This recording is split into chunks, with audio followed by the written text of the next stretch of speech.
Let me do a bit of a disclaimer for this video because it is a bit NSFW. Just a disclaimer, if you've just started watching this, it is a little bit it's a bit I'm giving a description of my POIS, so naturally I'm going to be talking about, sex, ejaculation, masturbation, jerking off, so if this makes you a bit squirmish, you should probably turn off the fucking video. This is for the POIS community.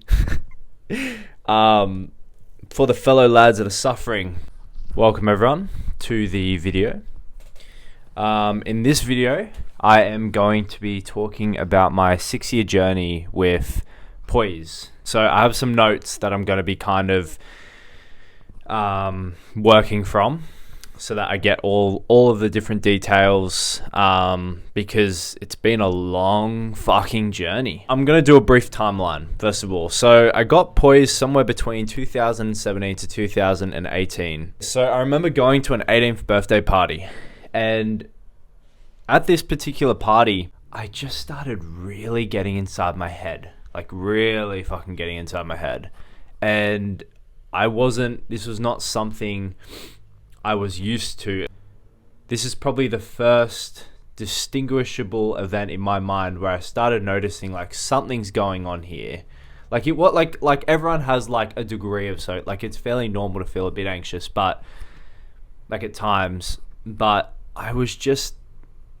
it was weird. Like I could tell something was going on. And then, so just to kind of reconfirm, I got POIS somewhere between 2017 and 2018. I don't really know exactly when, but it just came online, so to speak, somewhere between that time period. And at the end of 2018, this was the year that I graduated high school. And in Australia, when you finish high school, you go on a holiday. You go on like a schoolies holiday trip, right? So I went away with the boys. We went to the Gold Coast, and I also went to Malaysia with my girlfriend at the time. And man, my main memories of these holidays, unfortunately, are pretty shit because of all the chronic fucking symptoms I was experiencing from POIS.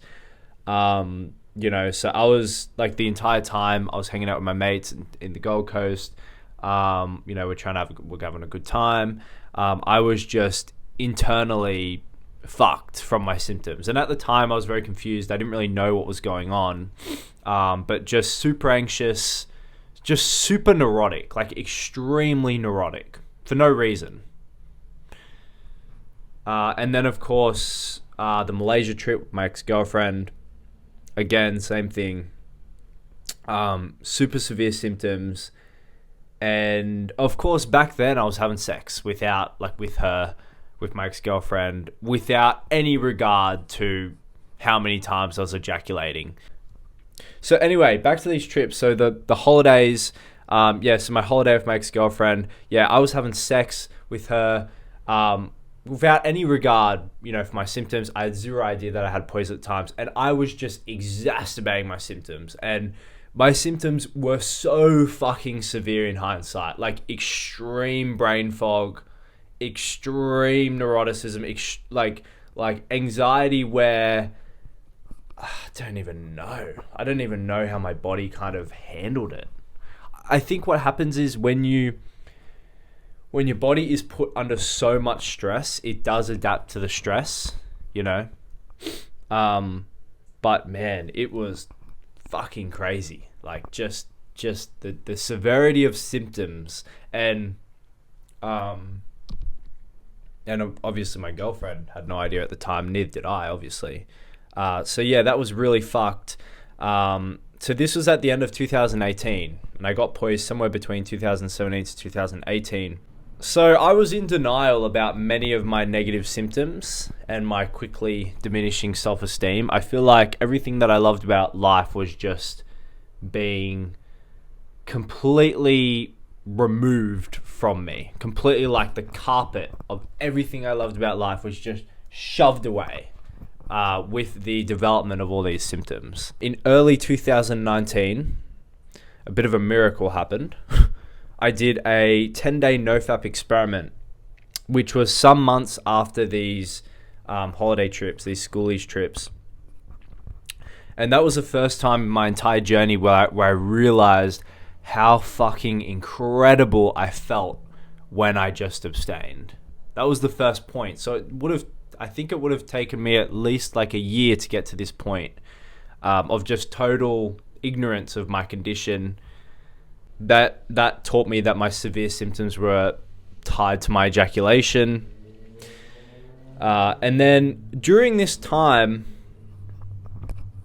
I was also very into like personal development, philosophy. Even before I kind of got my condition, before I got POIS, I was into philosophy. I was reading a lot of psychology, and so around about that time, I knew, well, when I realized that my symptoms were tied to my ejaculation, that was obviously extremely insightful. But I also I was also doing many other techniques. So I was doing a bit of breath work, some yoga, a bit of a mixture of all different sorts of personal development techniques, because I was so fucked up. I was so screwed in the head for my symptoms. I knew something was wrong, so I had a lot of motivation to just try and fix something, but I was also very confused. I also didn't quite understand what was going on. In mid-2021, that's when I actually created my first post on the POIS subreddit, and I acknowledged to myself, really, that was what it was more than anything, that, okay, I've actually got a condition that is medical and not just some semen retention esoteric phenomena occurring in my life that the ancient sages were talking about. I had to fucking realize that. like a lot of dudes, they get swept into this semen retention ideology, which I will go into. This is just the timeline. I should have done it clearer. So yeah, that was when I first, and then from there, eventually I figured out a lot of my POIS solution. It's taken me many years to even optimize that. But that's the timeline. So let me start from kind of day one. So to give you a realistic picture of how bad my symptoms were, I'm going to read this out because I described it quite elegantly, I think. And I feel like it's a good description of what I was experiencing. I couldn't even hear the peace in a quiet room. My mind was so staggeringly noisy and inflamed, all I could ever hear was mental noise and buzz constantly. This was accompanied by severe brain fog, where I was completely consumed by thought 24/7. I constantly felt like I was on the verge of losing it. My thoughts were so overwhelmingly powerful, my mind couldn't for the life of me relax into the moment or stop thinking. I remember one afternoon at home, I was living at home at the time, and I was in my bedroom, and I just had this like realization of like, my mind is so fucked up right now. And at the time I had no idea what was going on, but I just knew, like, I had this sense of like, it wasn't always like this. Like growing up, it wasn't like this. It wasn't so hard to stop thinking.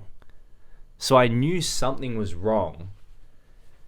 And at the time, I also had a lot of kind of mental fears about like schizophrenia and all this stuff. And I feel like a lot of it was because my mind was genuinely very unstable. Super unstable, just for no reason, for just no reason. Just imagine that. If you don't have POIS, imagine your mind just being so incredibly unstable and neurotic and just excessively thinking all the time for no reason. That's what it's like to have a condition where your mind is, the brain chemistry is all fucked up. The constant lingering anxiety gave birth to severe social anxiety, which later became one of my greatest challenges. The physical fatigue and weakness was so intense, my former athletic and higher energy self was nothing but a distant memory. Every day I was completely exhausted, even if I didn't do anything physical. I also had a relationship at the time, and there was no discernment between symptoms triggered through sex or masturbation. Regardless of how I ejaculated, I experienced extremely severe symptoms. This was me at age 17. So that's a description. I feel like it's very accurate. Yeah, my energy was completely fucked, completely exhausted. Man, my energy levels were on the level of what you would probably expect, like a 92-year-old. Like, just like the only experience outside of POIS that has given me a sense of what the fatigue used to be like, probably not as extreme, but definitely at that level, was when I did a water fast, and after like 2 days, I was just fucking dizzy. You know, going to the shower and taking a shower was a lot of effort.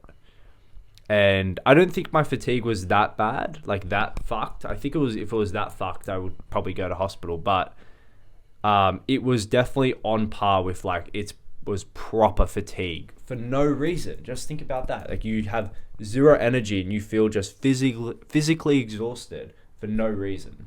And I've always been very athletic growing up. I've always been into a lot of sport, you know, long distance running, very fit, played a lot, you know, soccer, footy, rugby league, AFL. So this is all very new to me. And this is what I mean about how it just crushed everything. It crushed everything I loved about life. You know, having energy. I used to go to the gym. And of course, just my self-esteem and social confidence. You know, growing up, I was quite naturally social and extroverted, and then obviously when this came around, it just rocked me completely rocked me, shook me, took everything I knew about socialization and just threw it out the fucking window. Zero intuition. Anyway, let me keep going. So back then, I ejaculated frequently without care, just naturally as an 18-year-old does, 17-year-old, you know. And this intensified my symptoms and threw my body-mind system into basically a permanent state of just absolute chaos. The level of inflammation that I would have been experiencing at the time is fucking crazy. Yeah.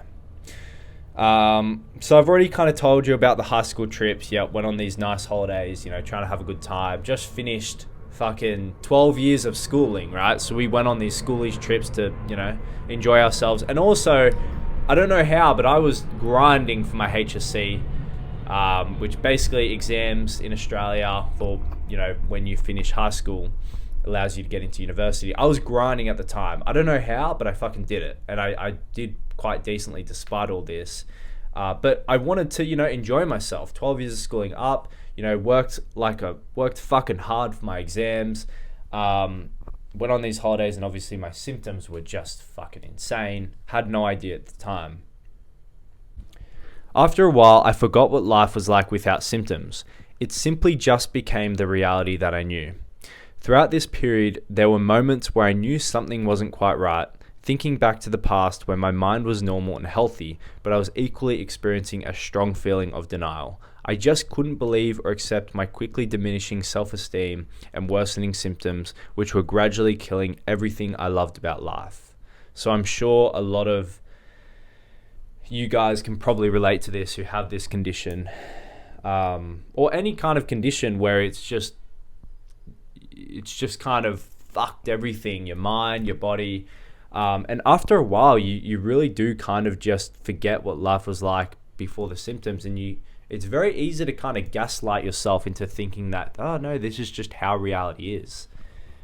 The worst symptom was the staggering social anxiety I had to deal with. I was anxious, paranoid, and ungrounded, even around friends and family I had known for over a decade. My symptoms were so severe, they took away all sense of natural social ability and intuition. My old self of confident extroversion was a depressing, distant memory. My ego was crushed every time I attempted to socialize with people, drowning in insecurity, projection, and fear. Few words could describe the level of chaos and dysfunction my mind was going through. I longed for the past where I was once happy and healthy. Man, fucking hell. Yeah. Wow. Like back then, I remember just talking to my friendship group that I had known, my mates, the boys. I had known most of them for for more than fucking my whole high school, even my primary school. I went to school with many of them, and I was just so paranoid around them, like so anxious. And of course it was the POIS. It was my fucking condition that I didn't really understand. I just had it, just kind of, but it just threw everything I knew about socialization and fucking just tossed it. That's what it does when you get this sick, this dysfunctional. So yeah, even talking to my family, I was extremely in my head. Crazy. It's crazy for me to think about that today. My friends, I used to work at a supermarket, and again, I don't know how I got through my shifts, but I did. And I was just extremely neurotic, like just holding it together, like a body, like I was like, had to just will myself, do the shift. Although at that point when I was working in the supermarket, I had realized that semen retention and NoFap was useful for me. So that was actually how I got through many of my shifts, by just abstaining. I would just abstain at the time. Anyway, I'll get into that soon. But yeah, like just the social anxiety, so severe. And I know that a lot of you boys with POIS can relate to that. And the thing is, with social anxiety, it's a like, at least in this context, it's a chemical imbalance. It's obviously the mind, the brain chemistry of the mind is so dysfunctional and out of order that you can't really do much about it but fix that. You've got to fix that before expecting yourself to be able to become confident and clear-minded and articulate socially. So yeah, when you're in that situation, there's not a whole lot you can do when it's a brain chemistry issue. And also, to make things worse, what tends to happen is when you abide in such a low state of mind, like a state of mind where you're just constantly anxious and fearful and paranoid for no reason, this kind of sets you up more to just kind of, I don't want to say like develop trauma, but it makes you so much more vulnerable to trauma and all this type of stuff, because you're so much more sensitive, because your body is just so internally, it's crying out, like it's like so I'm not having this, like, right? The body's just so fucked, right? In this context. And I remember at the time when I was really struggling with social anxiety, I was trying to fix it through many different means of like meditation, yoga, microdosing, all different stuff. And some of it helped, Vipassana retreats, and I'm going to get into all of this soon. Some of it helped, but at the end of the day, I was sick. I had a medical condition, and back then I didn't. It took me a long time to actually realize I had the medical condition. Anyway, this is a social anxiety. I'll get around to that. But yeah, so the social anxiety, really shit.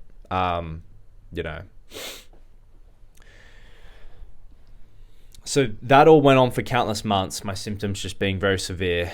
And then, yes, when I did a 10-day NoFap challenge, semen retention NoFap challenge, this was groundbreaking for me at the time. And before this, I'd heard of NoFap many times, but I kind of just brushed it off. I always assumed that, how can something like sex or ejaculation, how the fuck can something like this be bad? And so for a long time, I was just completely overlooking it. I remember, I have a very clear memory right now of my life just being so dysfunctional. I was walking around my garden back at home, and I was thinking like what's going on here? And I remember having a thought about maybe maybe I gotta abstain for a bit and just see. But I remember also thinking like, surely not. How the fuck can something like this be bad? And I've always been very liberal when it comes to sexuality. I feel like I've had quite a clean mind with the subject. I was never I never had any kind of dogma or ideological perspective on it. I feel like it was just a natural thing for humans to do, especially dudes.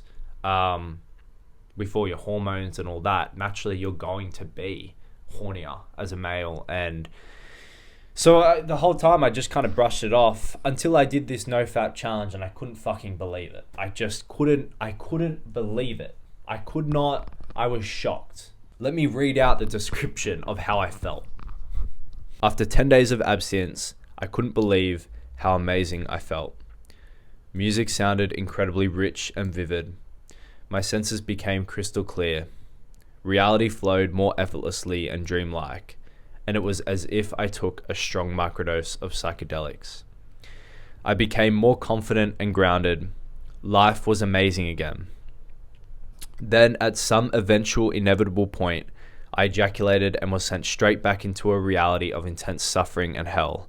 The speed at which my negative symptoms returned was almost remarkable. Within seconds, my body and mind would be thrown straight into absolute chaos. I could feel the physical grips of fatigue, brain fog, anxiety, and ringing ears growing minute by minute. It was as if my body was injected with a high dose of toxic heavy metals at the very moment of ejaculating. Through this experience, I was then able to connect my severe symptoms to ejaculation for the first time. This was an enormous breakthrough. That's, how incredible I felt, but also how quickly my symptoms returned to me once I ejaculated. So shortly after my 10-day experience, I dove into the myriad of philosophy and esoteric theories surrounding the practice of semen retention. I'm going to read this out because it's very on point.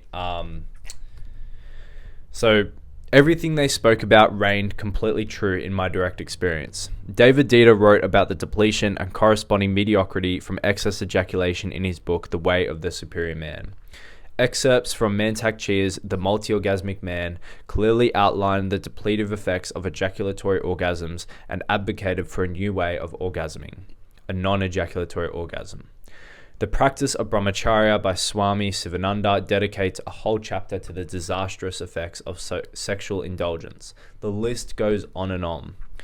The whole semen retention subreddit was thriving, with thousands of men who all experienced the same depletive effects from ejaculation, sharing and echoing these Eastern writings that confirmed our experiences.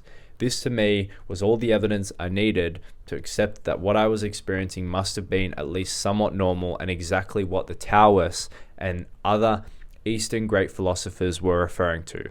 I was simply draining my life force energy, and that must be why I felt so bad after ejaculating.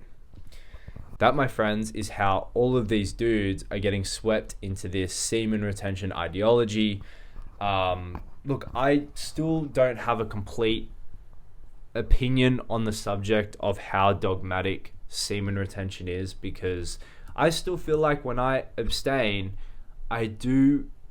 life does feel a bit more mystical, but also then again, it's very subjective and relative, and I don't know the degree, but there certainly are dudes getting swept into it that actually have POIS, and this semen retention ideology, all of these esoteric theories, all this literature that you just drown yourself in these semen retention communities, it definitely clouds your mind into realizing that, no, you've actually got a diagnosable medical condition,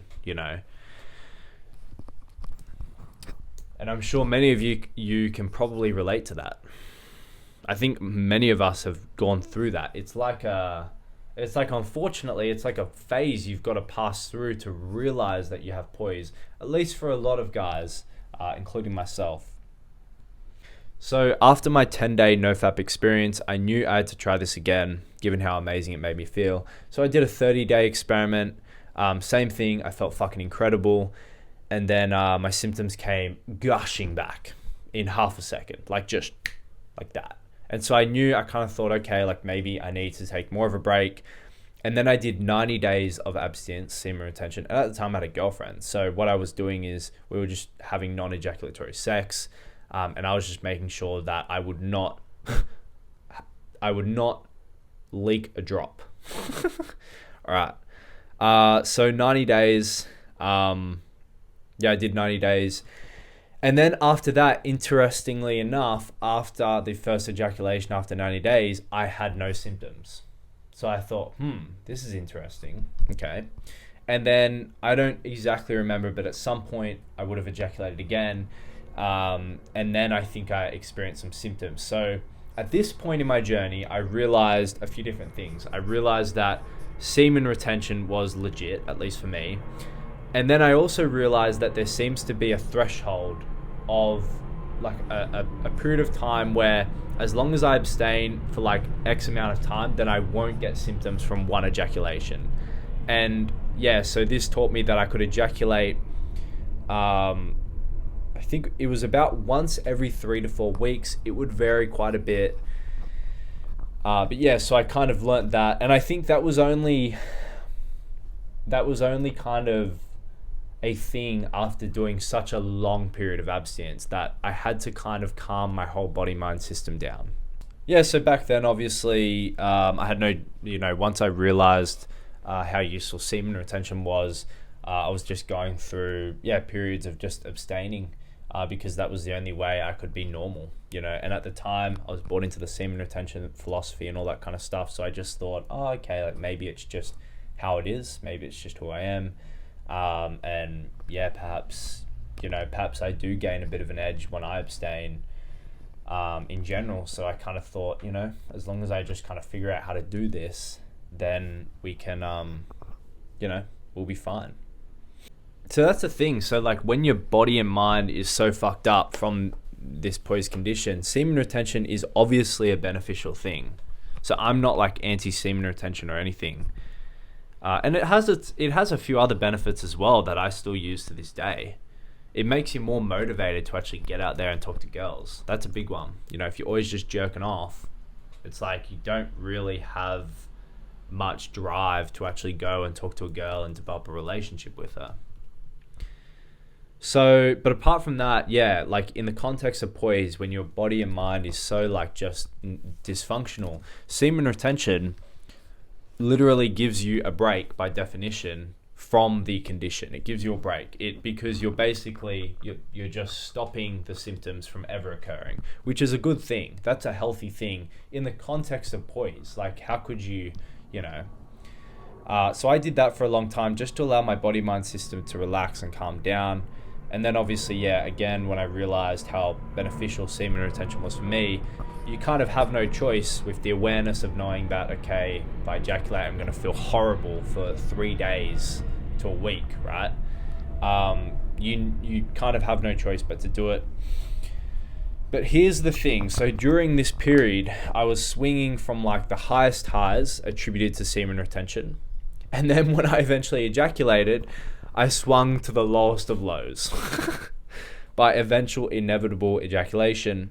And so this was still a very dysfunctional time period of my life. Even though I knew about semen retention, I was still extremely dysfunctional. And also when you're abstaining for such long periods of time, at 20 years old, 19 years old, you're building up like a water tank and you kind of have no choice but to suppress your desire. So let me read this out. Even though semen retention would improve my self-confidence temporarily, I still had a myriad of psychological issues and blockages from my past of abiding in that dreadful POIS state for such a prolonged period. It also didn't help that each time I ejaculated, I would be sent straight back into the despairing depths of severe POIS symptoms, which would undermine all sense of progress. Unbeknownst to me at the time, I wouldn't be able to make significant permanent upgrades to my self-confidence until I made decent inroads in healing my actual, undiagnosed at the time, physical medical condition, which was destroying my baseline level of consciousness needed to have healthy self-esteem and sociability. So that was the thing, like, and again, I'm sure a lot of you guys can relate to this. When you've abided in that POIS state for such a prolonged period of time, it really does create like new psychological issues and blockages and psychosomatic, emotional shit, because you're operating at such a low level of mind. You're sensitive to everything. You're weak. You're like fundamentally weak. You don't have that mind that's just relaxed and calm and present and, and loving and joyful. And so I feel like for me, it created social anxiety blockages where even when I improved, even when I my POIS would go away, when I did semen retention, I was still very neurotic socially. The whole energy system in my body and all sorts of psychological blockages from abiding in that POIS state would still kind of be there. And these were fresh, so prior to POIS, I was always a very naturally extroverted kid, and all of this was very new to me. At this point in my journey, I was still confused. Despite knowing that my severe symptoms were being triggered by ejaculation, I still didn't quite understand what was going on. The Eastern philosophy clouded my mind far too much to see a blatantly obvious medical condition. Also, to add to all of this, POIS is considered extremely rare. Most doctors aren't even aware of the condition, and many will assume you're delusional or simply just depressed. As long as I abstained from ejaculating, I would be healthy, and I also thought to myself, if I learned how to do non-ejaculatory orgasms, then I wouldn't necessarily be missing out on too much.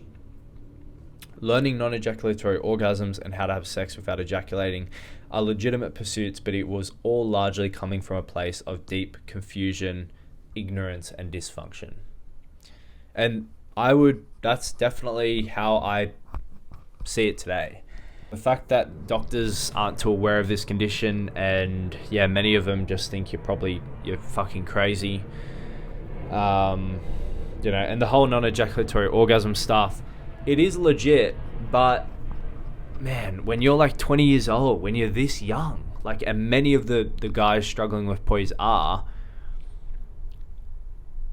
to put it simply, abstinence at this age is not natural. And it's not healthy, and it's not functional, and the thing is, you have no choice, but you've got no choice because you are more functional by abstaining, but relative to a body and mind that is healthy and can deal with just a natural ejaculation without any side effects, you are dysfunctional compared to that. Learning the non-ejaculatory orgasms, it is definitely a legitimate pursuit, and they are fully legit. But I just think when it comes from this place of it's forced and you have no choice, the whole thing's going to be more dysfunctional in general compared to the guy that just wants to explore non-ejaculatory orgasms from this state of curiosity and fascination and sexual interest, but at the same time he's able to ejaculate as much as he wants. And you see this on the non-ejaculatory orgasm subreddit. There's a subreddit dedicated to the practice of, I think it's Tantra and learning how to do, I think it's non-orgasmic. I think it's called non-orgasmic or non-ejaculatory orgasms or whatever. And you see a lot of these guys come in and they talk about, hey, how important semen retention is. But then there'll be many comments of dudes and people in general that are not abstaining and don't find semen retention necessary to do a non-ejaculatory orgasm. So anyway, let's move on. Just some thoughts. So during this period, some days at work, this was when I was talking about when I used to work at a supermarket, I was unbelievably neurotic. I don't even know how I got through many of those shifts. I was riddled with anxiety and panic, just somehow shoved it down and got my job done. I would catch the train home and just mentor myself through a lot of the unpleasant experiences. While I was navigating through some of these darkest days, I always told myself, it is what it is. I didn't choose this, and I just grounded myself in just the truth. So, it is what it is. It's fucking shit. I didn't choose this. But it is what it is. I'm experiencing these symptoms, and there's just nothing I can do about it right now. That's how it felt. And that definitely gave me a bit of peace and consolement, if that's a word, within myself. And I feel like that was probably one of my strengths going through all of this, is that I kind of became my own best friend. I really fucking did, honestly. And I just knew that we were kind of, sailing through a fucking storm, and I'm sure many of you are. But it was my fucking job to get us through this shit and to fucking make it to Calcutta. to make it to the fucking promised land. That was my kind of vision. That was how it kind of felt, though. It really felt like, fuck, this is fucked. This is fucked. This whole situation that I'm in right now is fucking bullshit. But, got to take ownership. It is what it is, and we just got to keep moving forward and keep trying. That was kind of my basic mantra for life, really. But a lot of it was just grounded in my own truth. And yeah. So here's the thing. So this is the time period in my life where I knew I was very dysfunctional, but I was also very confused because my mind was hooked into the semen retention stuff, and I didn't see my condition as a medical thing. I didn't see it as POIS. I just saw it as how the body was, but I knew I was still so dysfunctional, and I had a lot of psychological issues from abiding in that negative POIS state for such a long period of time. Yeah, so I was very, very dysfunctional here. But yeah, I had a lot of, you could call it almost like trauma, psychological blockages, I would like to, that I see it as, that I still carried into even when I would abstain and my symptoms would go away. But in a nutshell, yeah, I was still largely dysfunctional. Again, I was swept into this semen retention ideology that stopped me from being able to see my condition as POIS and a medical condition. But I knew I was fucked up. At least I knew that. I knew, something's fucked. I wasn't always like this. Let me get to work. So this was when I just went on I went on a journey of trying to heal myself. I did 10-day Vipassana retreats. So these are 10 hours a day of meditation for 10 days straight. I sat one of them. I served one, and I ran a lot of my own self-retreats. So I was doing all sorts of different meditation practices, concentration, jhana, the mind illuminated, Shinzen Yang noting, strong determination sitting, all sorts of stuff during this time period. I was meditating for 2 hours a day outside of the retreat, doing Vipassana. Hell, absolute hell, but I was so motivated from all my suffering. And I kind of had this naive, here's the thing with all of these different techniques, I was very naive. Because at the time, I didn't realize that the only way I was going to make strong inroads with a lot of these psychological issues I was experiencing was only until I got my body healthy from this POIS. It was only until I could kind of figure out how to, heal my POIS and at least make decent inroads. But anyway, I'll just go over some of the other techniques that I did just to kind of give you a sense of how much energy I put into trying to fucking heal myself. I did a daily Kriya yoga practice for 3 months. I tried various affirmation practices, letting go methods, new age techniques, tapping therapies, radical honesty, breathwork techniques, Wim Hof, box breathing. I did all sorts of different mindsets, read into Stoicism, a lot of different Stoic mindsets of, what do we got? The locus of control, the visualization exercise where you visualize zooming out of where you are and just putting your issues into perspective, memento mori, remember you must die, extreme ownership, which I'm going to get into in a bit because that is a fucking incredible concept and book by Jocko Willink that you should definitely check out. I did various diets. So I tried out, back then my primary goal was figuring out why the fuck am I so socially anxious? Why am I all just inside. So I was looking at diets as well. So I tried out keto, I tried out lectin-free, I tried out gluten-free, I tried dairy-free, and probably 100 other things that I just can't even remember. I tried out all sorts of random shit, new age stuff, like talking to people who had some technique that they were gonna try and bestow upon me. I did all sorts of shit trying to heal myself, and that's what you gotta do. When you have an issue, you just throw everything at it. I did a lot of my own self-administered retreats. So I would hire out my own hut and I'd stay there for like a week. I live in Australia. I live in Sydney. So I went all the way to South Australia. I stayed at a meditation center over there. I went to the South Coast, Tilba, stayed at a Tibetan Buddhist center. So I really went on quite the fucking journey to try and heal myself.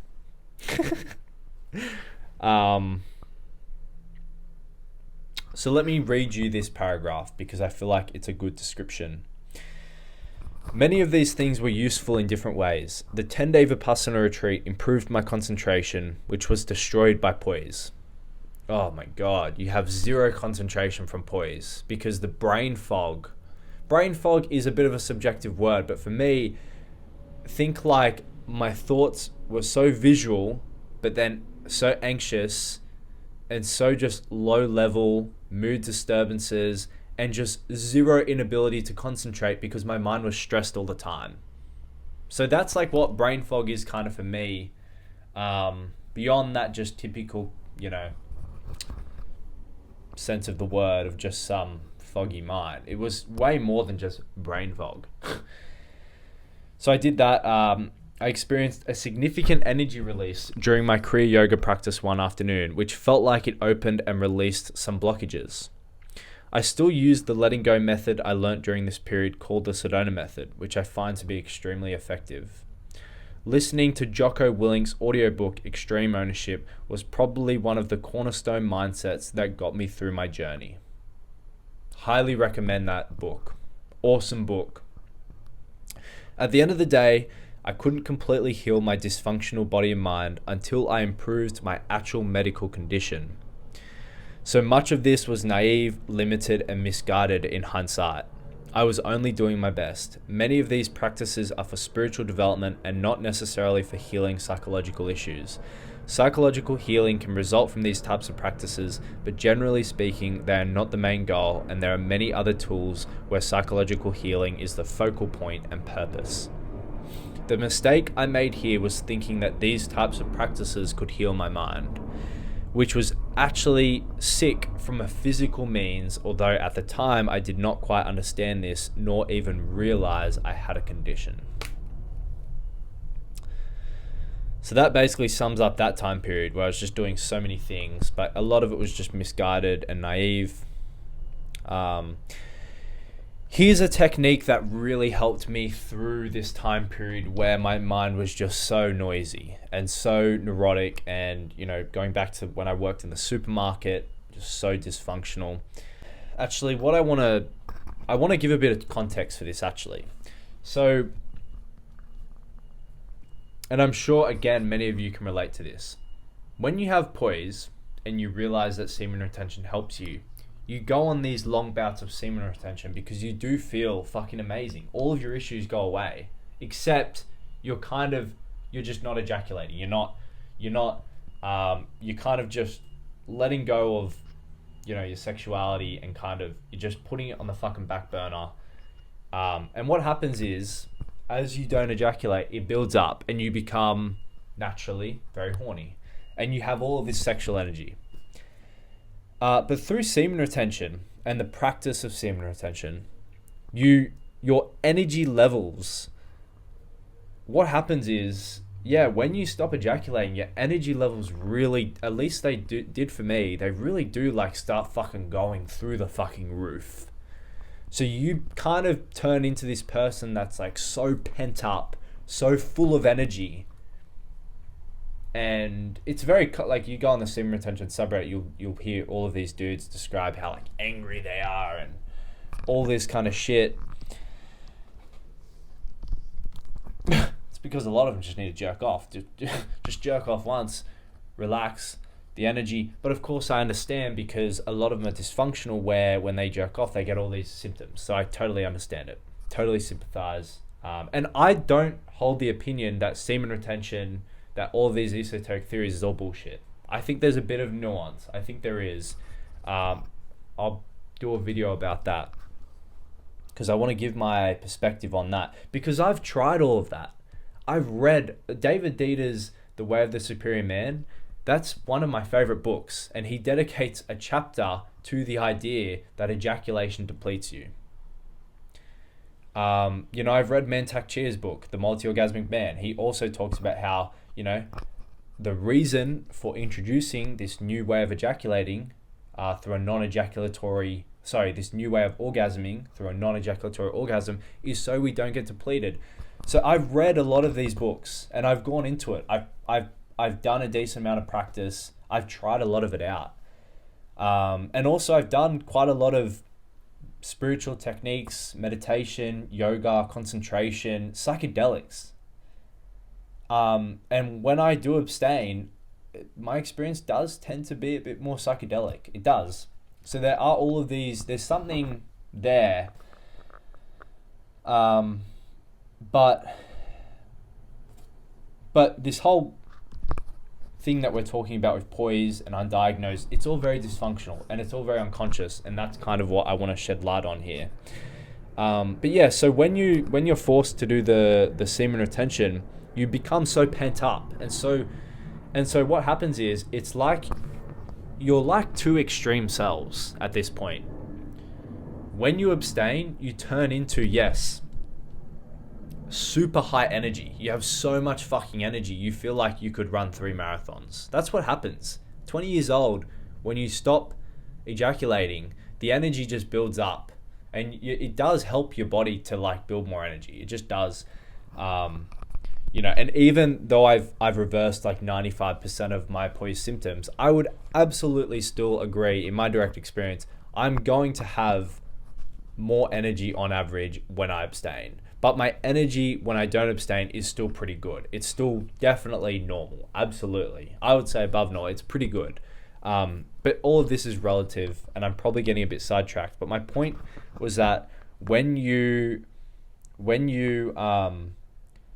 have no choice but to do semen retention, you become like this super high energy, pent up individual. And then of course, when you ejaculate, you drop heaps. You become anxious, depressed, and low energy. But then when you do the semen retention, you become high energy, happy, optimistic, conscious, you could say, although at the time I still had a lot of psychological blockages, which were completely polluting how I would socialize with people. And so what kind of happened with me was, when I abstained, I had all of this energy, but I was also extremely neurotic. And so this energy was like fueling my neuroticism. And so one technique that I would do, it's a combination of 2 techniques actually. It's called the emotional superconductor. I actually learnt it from Leo from actualize.org. It's a great meditation. Basically what you do is you put your awareness on what you're feeling, the physical sensations of what you're feeling, and you just don't deviate from that, and you kind of make it a rule throughout the duration of the meditation, or even just a rule of life, that you just feel your emotions as much as you can. And what happens is, when you feel the emotions, they let go. They do let go. You're actually able to let them go. And what I would do is, I would combine this where I would just sit down, and at the end of each day, when I was having like a horrible fucking day, because, this whole situation, right? It was like a life situation, really. Having POIS, being so fucked up, having to go to work, come back, and then kind of digest all of the shitty memories of all the different little micro experiences of my day, where I just felt awkward, I felt weird, I felt anxious, I felt fearful, I felt like fucking creepy at times. Even like when you're just so inside your head, you're so disconnected from reality. And so what I would do is I'd go home, I'd meditate on all of that. I would bring it all up. I would be like, all right, mind, think whatever the fuck you want to think about. Go to it all. And of course, with many of these experiences, it was very like you had a natural tendency to just ignore it, but you knew your mind would kind of want to go there, but you'd ignore it, and it would be this, what you suppress, what's that word? What's that phrase? Whatever you suppress stays. Whatever you forget the witty language, but whatever you suppress remains, basically. So yeah, I would just do this meditation, and it would definitely alleviate a lot of the emotional stress I was going through. Rule 1, feel whatever you're feeling, and then rule 2, give yourself permission to just think through all of those horrible memories, and then as you're thinking them, I would feel it. I would feel it at the same time. And then the number 3 part of it that you can do as well is you label. So this is like ties into Shinzen Young noting. So I would think visually. I think quite visually. So I would think visually of the negative experiences that I had that day, and I would just label it like see, or like visual thought. I just label it visual thought, and then I would feel it. And I would do this like every day for like at least 20 minutes. And this would definitely help me through this period where I had so much energy and it was just fueling a lot of my neuroticism and overall just highly dysfunctional. But it was like regulatory. It helped, you know. Also, guys, midway while I'm telling the story, make sure you like the video if you're getting something from this. Make sure you subscribe if you want to, you know, keep listening and experience the delight of my future videos on POIS, talking about POIS. They will come through your YouTube feed if you subscribe. So consider following, subscribing, whatever, and like the video and appreciate it. And this will tell YouTube that I am creating some kind of decent content that is worthwhile showing other dudes who may be struggling with the condition. Alrighty, everyone. This is where things get better in my life. And in a way, like, consider yourself kind of lucky that you see your condition as POIS and as a medical condition. Because a lot of dudes, I believe, they're swept into the semen retention ideology and they don't even get to that point. So in mid-2021, this was the first time in my entire journey, after 4 staggering years of intense confusion and suffering, that I finally saw my condition as something medical, rather than a depletion of life force energy from ejaculation that the East would like you to believe. In addition to the many conversations I had with fellow dudes, along with my own life experience of ejaculating before getting POIS, I finally acknowledged that it wasn't natural to feel this depleted, fatigued, anxious, and weak from ejaculating. I was always taught to remain open-minded, loose, and non-ideological from actualize.org. Legendary teacher, Leo Gura, totally recommend him. You can learn some pretty solid things about epistemology and ideology and how closed-mindedness works, how open-mindedness works. And this kind of education that I kind of had and just kind of naturally put myself through, this helped me be open-minded to, maybe this semen retention stuff maybe it is bullshit. Let me see this POIS stuff. And that's the issue with a lot of these semen retention folks, is that they're closed-minded and they're ideological. And man, I know it's not that simple, and I want to do a video of the whole picture with that. But for a lot of them, yeah, they would benefit from looking at their circumstances as, maybe the reason I'm getting depleted from ejaculation, maybe it is like a physical condition that can be alleviated and improved through things like diet and medicine and antihistamines, niacin, garlic, like all sorts of stuff. Maybe, anyway. There were many written accounts from other men with POIS who spoke openly about specific medicinal plants and diets that alleviated their POIS symptoms, blah, blah, blah, blah, blah. All right, So after a month of two, about a month or two prior to discovering the POIS community, actually by a bit of luck, I decided to go on a gluten-free and dairy-free diet on my own accord.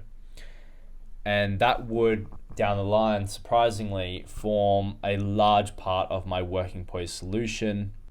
And then at this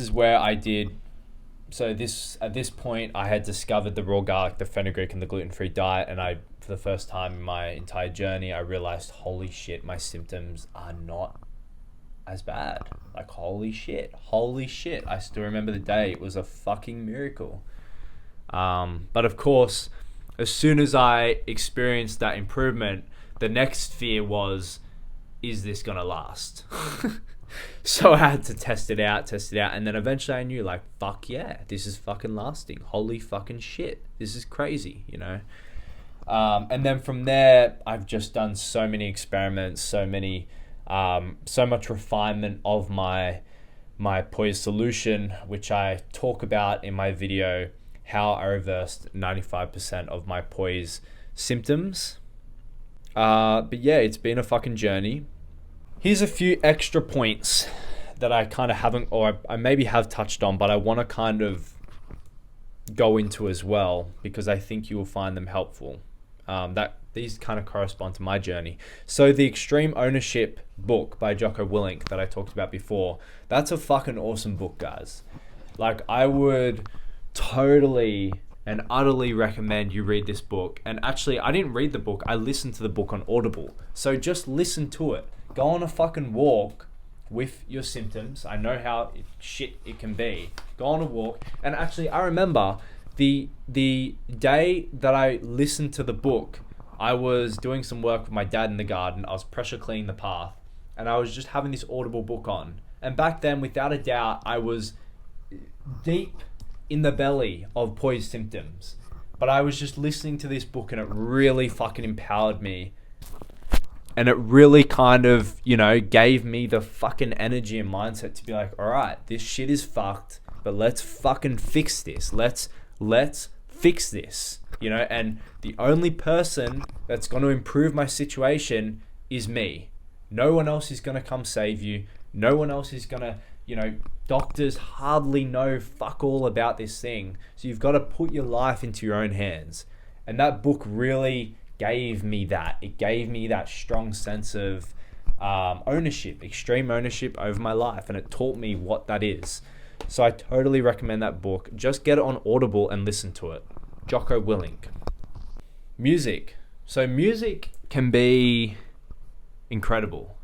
So through this journey, I feel like it has definitely developed my music sense, because I found music that I just really connected to.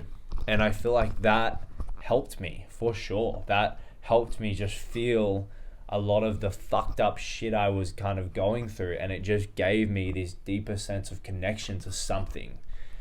So shout out to the fucking Sticky Fingers.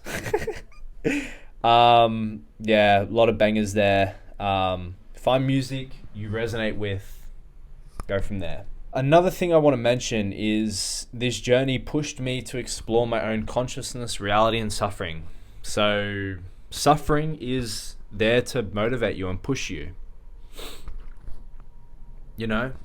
So use that suffering, use that motivation to fix your life and turn all of this around and really try to look. I understand, ultimately at the end of the day, this is it's a shit situation that we have found ourselves in, but it is what it is, and you just got to do your best. That's all you can do. And to be honest, if you haven't tried like a gluten-free diet, if you haven't tried an autoimmune protocol diet, if you haven't gone dairy-free, if you haven't tried like at least 100 different supplements, I would say at least fucking 400 different supplements, right? And I understand this costs money. I totally understand it. But still, if you haven't done this shit, then what are you doing? What are you fucking doing? Like try everything. Seriously. You got no choice here. Otherwise, there's no choice really. So I just kind of want to say that I understand it's shit. I totally understand. You know, but got to do something about this.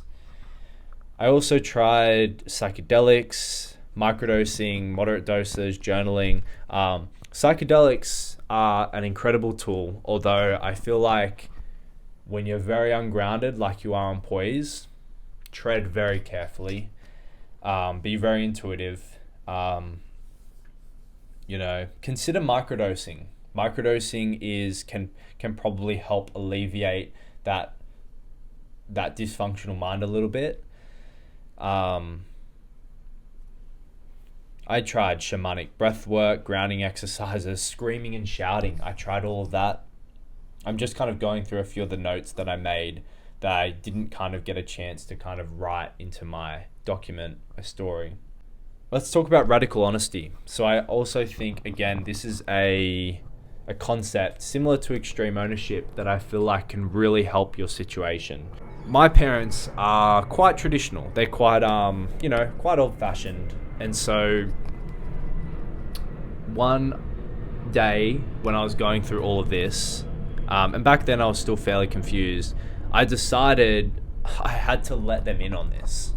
And again, I'm sure many of you can relate to this. It's like you're living like a fucking, at least I was, you're living like almost like a secret life when you don't disclose what you're going through.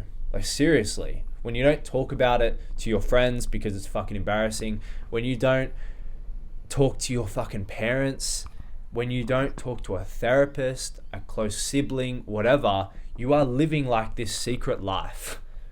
And you're walking around trying to carry this fucking ego, trying to act like, oh, I'm okay, and what radical honesty does is it just kind of frees you from that ego, it frees you from that ego and that self-preservation, self-image that you're carrying around.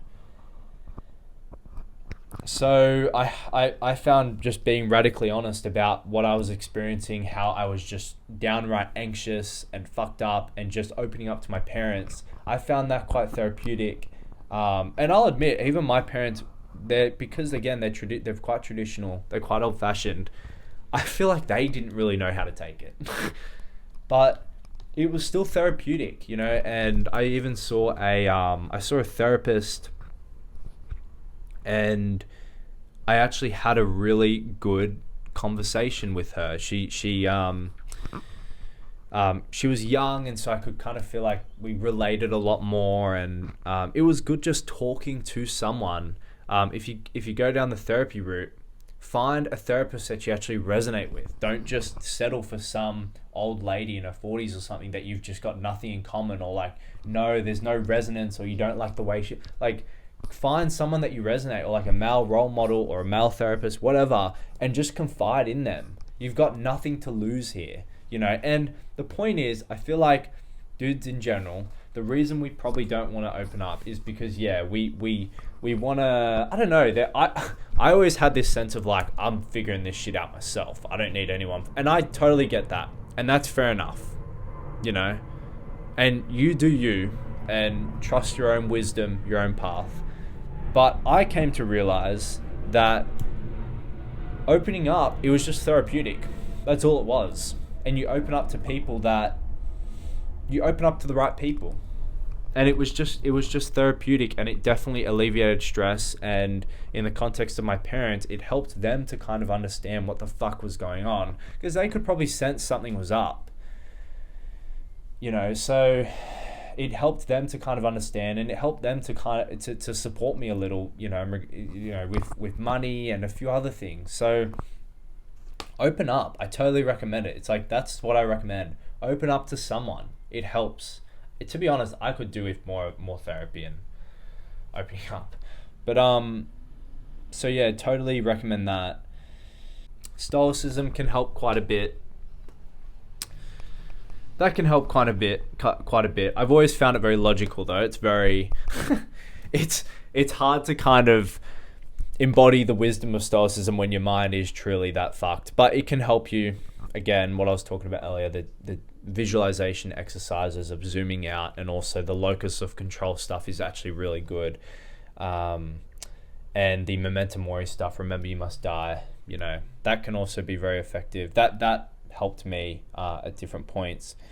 And the other thing, a little bit unrelated to POIS and all this, is I was always very naturally interested in consciousness and spirituality and all that kind of stuff before I got all of this. So I suppose, like me doing all this meditation, it was also a little bit of a curiosity thing. But yeah, anyway, guys, that's probably a bit of a sidetrack. I hope that talking about my journey has been, I don't know, I hope you find something useful in it, even if it's just one or two things. I know it's probably going to be it's probably a bit of a long video, and I probably talk in a few different tangents, but yeah, it's been a fucking journey. It really has. It's been a fucking journey, honestly. This has been the journey of my fucking life. And it's taught me a lot. It's definitely given me a heart. It's developed my compassion. You know, people go through some really shit things, and that's what it teaches you. Again, I hope you've gotten something out of this video. Feel free to ask any questions, or even just connect. Like, tell your story in the comments. Seriously, tell your story in the comments. Be what we were talking about before, like this radical honesty stuff. Tell your story in the comments. Open up a bit. Fucking talk about how shit it is. Helps all of us. Helps everyone with POIS. And other conditions as well. Other shit life conditions. You know, the other thing that has really helped me as well is listening to the story of Claire Wineland. I hope that's her last name, Claire Wineland. Her father is actually a really good role model, masculine role model. John Wineland, I hope I got his name right. And Claire Wineland, the story of Claire, I've only like briefly listened to her story, but I found it very, very motivating. She passed away at 21. Fuck, I shouldn't I shouldn't say the details in case I get it wrong. I believe she was 21. And she had, and I apologize if I've got that wrong, but she had cystic fibrosis, and this chronic condition completely consumed her life. And her message, and you can watch the documentary, and I found it really fucking powerful. Her message was, don't wait to start living until you've healed. And I know it's hard. It's so hard to actually do that, though. It's so hard to actually do that. Even me creating these videos, I feel like, to be honest, if I'm being fully honest with you guys, I've only been able to muster up the courage to do it because I've improved a lot of my condition. But yeah, the Claire Wineland story I found really, really moving. Yeah. And she's just a fucking hero. She's a hero. For all people who suffer from all sorts of different conditions, and what a hero. And then yeah, she had a whole organization, and but yeah, in the end, she was wanting to do I think it was a heart transplant, some kind of organ transplant, surgery, and she died from the surgery. And this transplant would have given her more life, but she died. And it was just, yeah, it was moving. And that has kind of pushed me in this direction to actually start, talking about this, and just, it is quite uncomfortable. It's quite, in a way, embarrassing. And although I feel like even recording my video, yesterday of how I reversed 95% of my POIS symptoms. It wasn't as embarrassing as I thought it would be, actually. So I kind of, but anyway, I'm sidetracking. Yeah, Claire Wineland, I thought, really inspiring. And also another girl that has motivated me a lot, inspired me a lot, Mikhaila Peterson. She's got a really bad chronic disease. And what healed a lot of her condition, she's got what has she got? She's got arthritis. She's got everything. Really fucked up, dysfunctional body-mind system. And what healed her condition or reversed a lot of the symptoms was carnivore. And she's open about her story. She's talking about, she's sharing about, she's talking to all of these different people. And I found it inspiring to see someone who suffers or at least suffered from a chronic condition, who's out there just fucking doing it, who's killing it, I just found it motivating, but look, I understand too, it is different, having the conditions and the full-blown symptoms and then reversing a lot of it, the situation that I've fortunately found myself in. And also Mikhaila, she's reversed a lot of her symptoms. It's a different experience. It's much harder to embody that wisdom of still living your life when you're miserable. Let's be honest, you're fucking miserable. How the fuck are you going to be happy when you're miserable? So the number one priority at that point is just healing. And anyway, guys, look, I've shared my story. I hope it's been useful in any way. Honestly, tell your story in the comments. Talk about what you went through or are going through. Let's get a bit of a community going. Let's fucking, let's fucking talk about this, and let's spread a bit of awareness of it, because it's a shit condition. And I feel like the reason why a lot of us have struggled is because there's no awareness of it. A lot of doctors are completely clueless. One of the things that I forgot to talk about in my story is that I went to see a specialist. I went to see a POIS specialist, a doctor, a medical doctor who specializes in men's sexual health issues, one of them being POIS. And we spoke about a few things, and he formally, technically diagnosed me with POIS from a medical perspective, from someone who's trained and all that kind of stuff.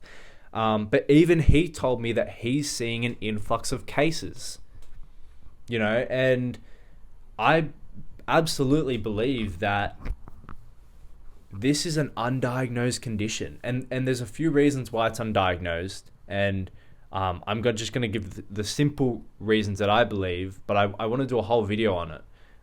But ultimately, it's a bit taboo, it's a bit uncomfortable, it's an uncomfortable topic, but also to have any diagnosis to begin with, you've got to do something that's fundamentally quite unnatural for men, abstaining from ejaculation for at least 2 weeks. Most guys don't do that. If you don't have symptoms, if you've never had any of this stuff, most guys do not do that. You don't just abstain for 2 weeks. Especially in our culture of porn and sexual liberation. There's just a lot of sexual content on social media. It kind of just brings you in to ejaculate, really. It's very encouraging. It's just not natural to abstain for 2 weeks. So, and then once you do kind of do this NoFap and semen retention stuff, a lot of them just get swept into this semen retention ideology, Mind you, my symptoms were severe, and I'm sure many of you watching this, your symptoms are severe. So maybe there is a bit of a disparity, or there's a difference between just feeling a bit tired, and maybe for some dudes, they just feel a bit tired, maybe a bit more anxious from ejaculation, and then when they do semen retention, they find benefit. And then maybe the towel stuff can make sense from that. But if your symptoms are severe, if they're chronic, severe fatigue, severe brain fog, mood disturbances, you're having panic attacks, your energy is fucked, non-existent from ejaculating, you have a medical condition. No doubt. Anyway, another sidetrack.